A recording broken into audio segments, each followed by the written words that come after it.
Добре дојдовте во најновиот подкаст. Денеска рецензираме текст под наслов "Директорката да не го спушта нивото на МНТ на ниво на драмска секција од Кадрифаково. Актерите против програмата на театарот". Со овој наслов се заведува читателот пренесувајќи два статуси од социјални мрежи на двајца актери, со што се добива впечаток дека се работи за незадоволство од програмата на театарот на сите 50 актери во МНТ. Македонските актери го кренаа гласот против предложената програма на Македонскиот народен театар, како што реагираат институција со реноме, каква што е МНТ, не заслужува да има толку штура програма, пишува Република и ги пренесува статусите на двајцата актери.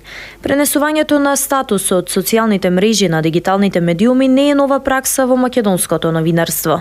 Иако некои новинари тоа го нарекуваат мрзеливо новинарство, без амбиција да се доистражи и провери, други пак сепак ваквите статуси ги пренесуваат и прават вест од нив.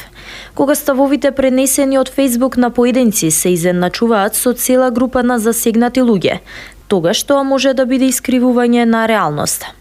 Авторот на новинарскиот текст овие тврдења ги базира на пишувањата на своите лични профили на актерите Славиша Каевски и Тони Михајловски. Програмата на МНТ за оваа година во еден збор штура, да не употребам потежок збор.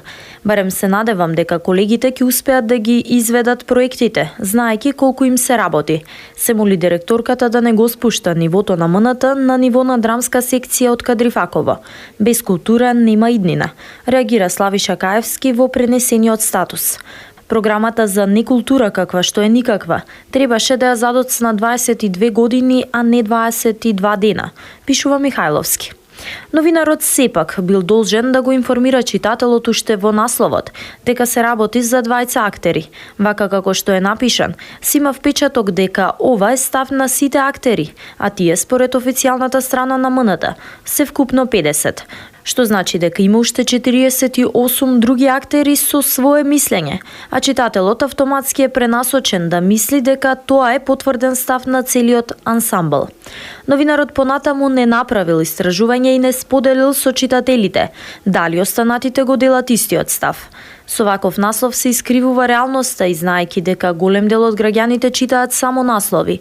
Несомнено, ваквиот наслов влијае врз толкувањето на содржината од страна на читателите и се креира погрешна слика.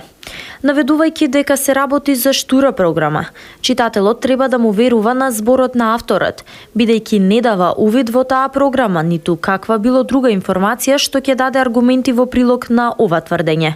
Авторот можел да сподели документ, врска до програмата или доколку е стручен во областа за која пишува, да понуди споредбени информации со други театри или со претходните години, кога театарот МНТ немал таква штура програма.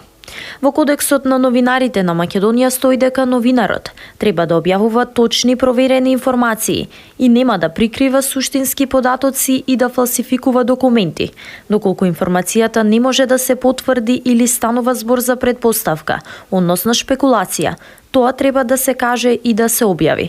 Во насоките за етичко известување во онлайн медиумите, во членот 1 од Кодексот пишува: онлайн медиумите нема да прикриваат или премолчуваат важни информации, чие објавување би можело да влијае врз толкувањето или разбирањето на содржината од страна на читателите. Премолчувањето на фактите кои можат битно да влијаат врз формирањето на ставот за некој настан или личност е еднакво на намерно искривување на реалноста и создавање дезинформации.